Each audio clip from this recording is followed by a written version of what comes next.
soy el doctor François Ricard, director de la Escuela de Osteopatía de Madrid. Pues hoy les quería hablar un poco del tratamiento osteopático de las hernias discales cervicales. Las hernias discales cervicales son mucho menos frecuentes que las hernias discales lumbares. Esto es fácil de entender porque el raquis cervical no tiene que soportar todo el peso del tronco y está sometido a menos estrés que el raquis lumbar. Las hernias discales cervicales habitualmente provocan una neuralgia cervicobraquial. En las neuralgias cervicobraquiales tenemos que distinguir dos grandes cuadros clínicos que son la neuralgia cervicobraquial de origen discal y la neuralgia cervicobraquial de origen artrósica por estenosis del foramen intervertebral habitualmente.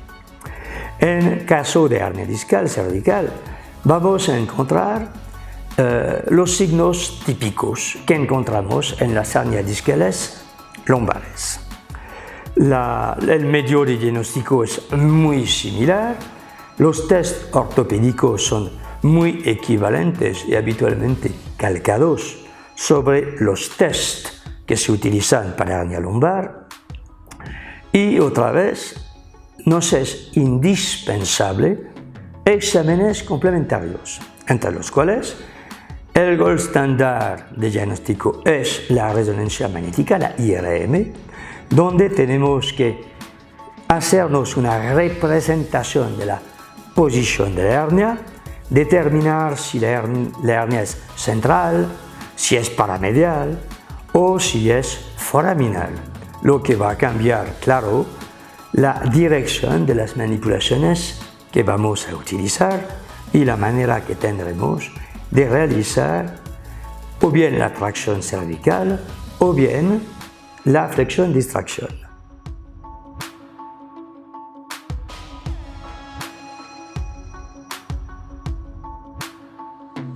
El electromiograma, en caso de hernia cervical o lumbar, se utiliza cuando existen trastornos motores para determinar cuál es el grado de daño de las fibras nerviosas de la raíz afectada.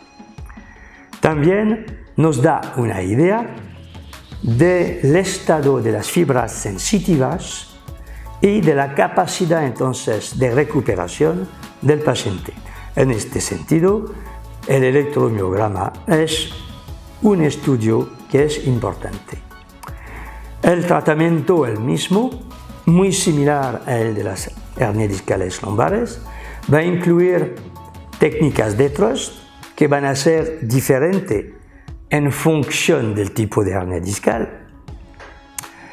Incluye igualmente técnicas para el dolor referido de otros tejidos asociados, que sea muscular, ligamentario, y va a asociar una flexión-distracción diferente, que ella no fue inventada por John McManus, pero por un quiropráctico llamado James Cyriax.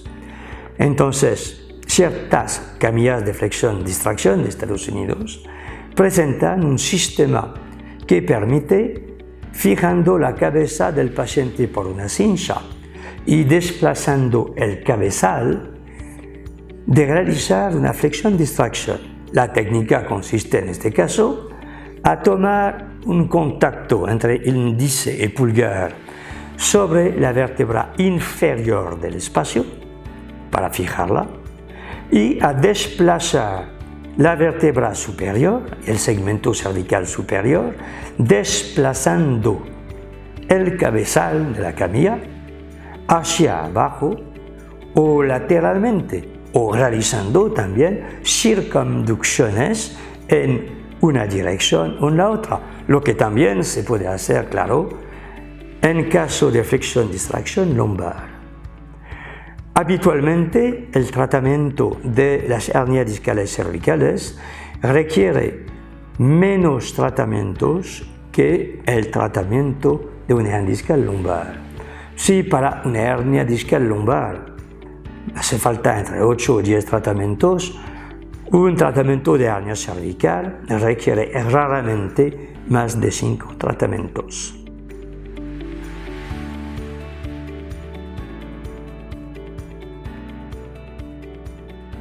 Debéis tener para tratar el raquis cervical una importante